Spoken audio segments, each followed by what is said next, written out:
very much appreciate this opportunity. I also want to thank the Waynesville and St. Roberts Senior Center for hosting this event that we have here tonight.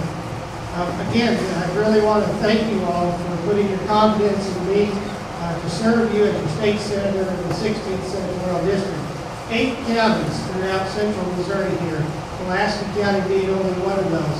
It also includes Dent County, Phelps County, Crawford, Marys, Gasconade, Osage, and Montgomery. I think to be an effective senator and effective leader of the state, you also have to have local community involvement. That's why in the past I've served on a local school board, I've been a 4-H leader, I've served on the University of Missouri Extension Council, I've been a member of the Central Ozark Private Industries Council, and I currently belong to groups as well. The Mid-Ozark CASA, Court-appointed special advocates that are the voice for kids that are in state custody. Missouri Farm Bureau, Missouri Cattlemen's Association, and Masonic Lodge number 225 in Salem. Currently, I serve in the legislature on several different committees. Appropriations, watching over your taxpayers' dollars. And I take that as a very serious responsibility, because your tax dollars are just as what they are as mine. And I want to be sure that they are spent in a responsible and effective manner. I also serve on education, a building block for our future for our kids, a place where we have to start so that we have a good employment force in the future. I serve on Ag, DNR, and Conservation, which watches over the policies of agriculture that we have, and that's a mainstay of the part of this area.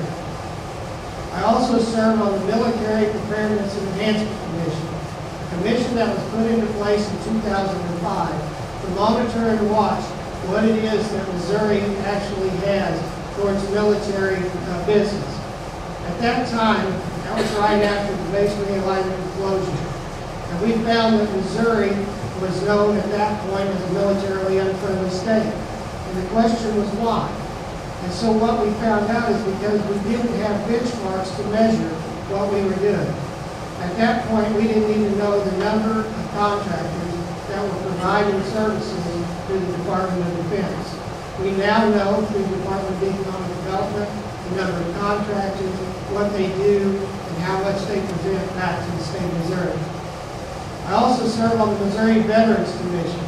The Veterans Commission watches over our 5 veterans homes that we have in the state and our 7 veteran cemeteries. The most recent one, the one just outside the gates of Fort Leonard Wood. We also work with the service officers, being sure that they provide services to those military veterans who have benefits that they should have delivered to them. Our office has 3 priorities that we look at. First, as I've said before, watching over your taxpayers' dollars. Serving on appropriations, being sure that your tax dollars are being spent in an appropriate manner. Secondly, we believe that we should facilitate between the public and the state. Whenever there's questions that arise from any of our constituents, it's our responsibility, our duty when you come to us to find the answer. Not always are you going to get the answer that you want, but it is our responsibility to be sure that you get connected with the person that can give you the right answer. And thirdly is legislation. Truly, we believe that there's enough legislation already in place in the state of Missouri.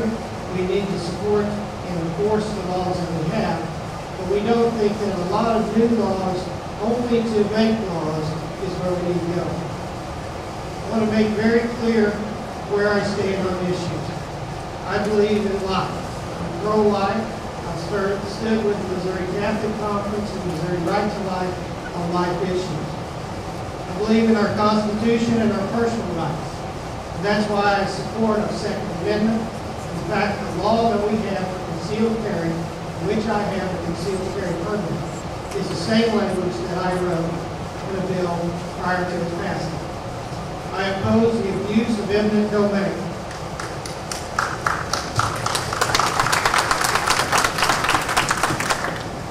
I believe in small business, manufacturing, and agriculture. That's why I wrote and support an entrepreneurial development council that we're having put in place right now.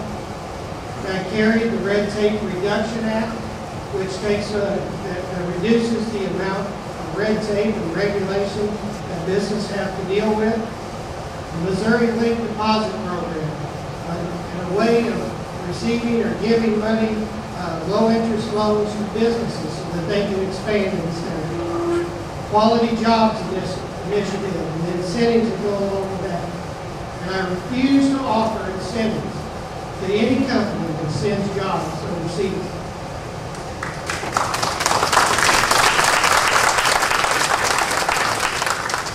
I believe in our education and giving back local control to our school boards.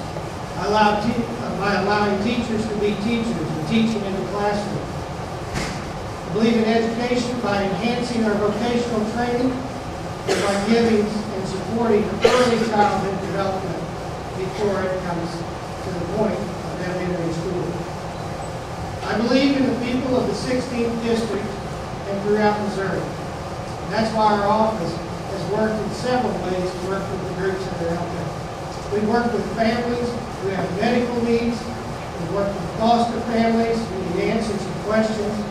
We've worked with the veterans who deserve the benefits that they receive. We've worked with businesses who need answers to regulatory questions.